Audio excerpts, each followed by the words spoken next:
সাহাবী আলকামা নামে একজন সাহাবী বিছানায় পড়ে আছেন, কথাও বলতে পারছে না এবং তার মুখ দিয়ে কলমা সরে না।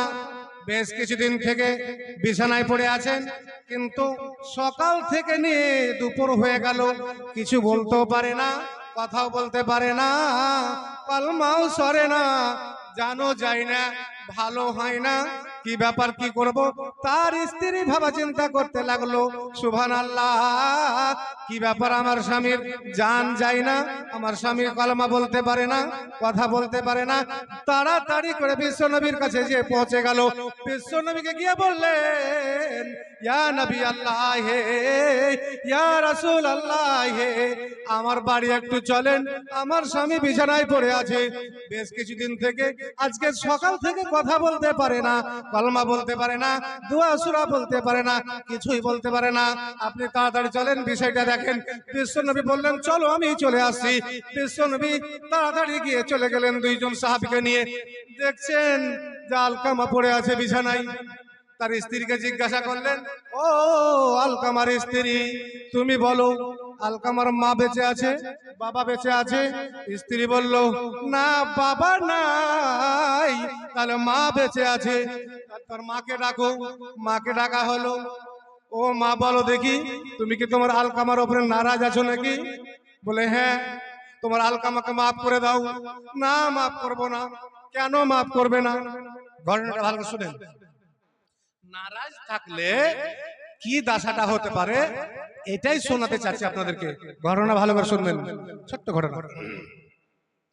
বিশ্ব নবী বলছেন, ও আলকামার মা, তোমার ছেলেকে তুমি মাফ করে দাও, না হলে তোমার ছেলে জাহান্নামে পড়বে। না বাবা বিশ্ব নবী, আমার ছেলেকে আমি মাফ করতে পারবো না। কেন মা?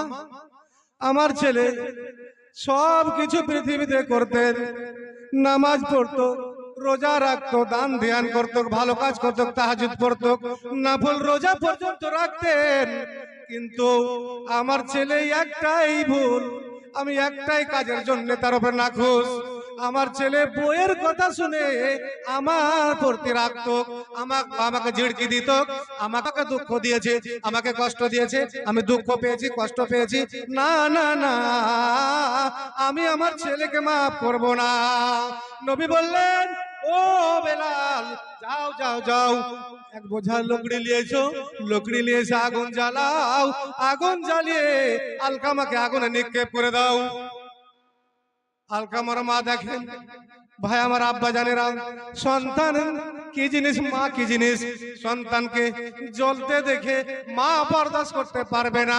শোনা মাত্র মা বলছেন, ও আমার বিশ্ব নবী, ও গো নবী, আমি আমার আলকামাকে মাফ করে দিলাম, আমি আমার আলকামাকে আমি ক্ষমা করে দিলাম, আমি আলকামার উপরে নাখুশ নাই, আমি মাফ করে দিলাম।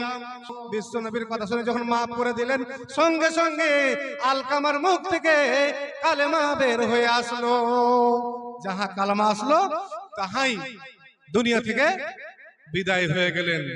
ভাই আমার আব্বা জানেরা, বাপুরা আমার, আল্লাহ বলছে, বিশ্বনবী বলছেন, যখন কোন সন্তানের উপরে মা কিংবা বাবা নারাজ থাকে, নাখুশ থাকে, যদি বদদুয়া করে দেয় ভবিষ্যৎ বাই চান্স, তাহলে তার পরিত্রাণ নাই, তার খায়ের নাই দুনিয়াতে, সে দুনিয়াতে ধ্বংস, আখিরাতে ধ্বংস।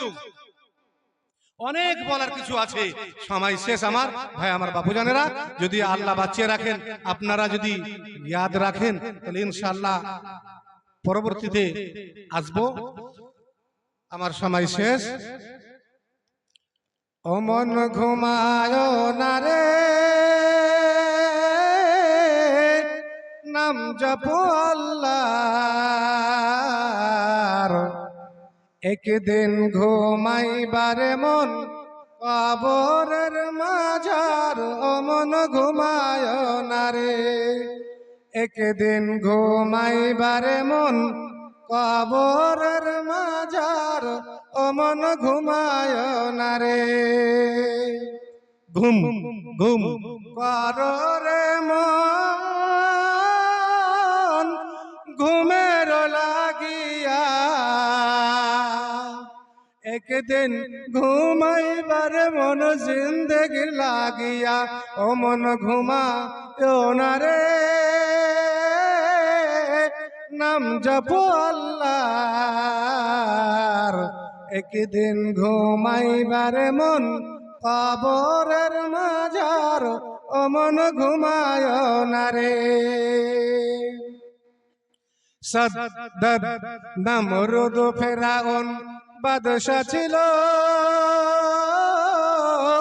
এ দুনিয়ার মাঝার, একে একে সব চলিয়া গেল জাহান্নামের মাঝার, ও মন ঘুমায় না রে, ও মন ঘুমায় না রে,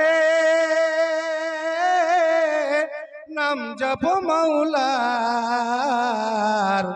একদিন ঘুমাইবারে মন কবরের মাঝার, ও মন ঘুমায় না রে। আল্লাহর যত নবী ছিলেন এই দুনিয়ারি মাঝার, একে একে সব চলিয়া গেলেন আল্লাহর দরবার, ও মন ঘুমায় না রে।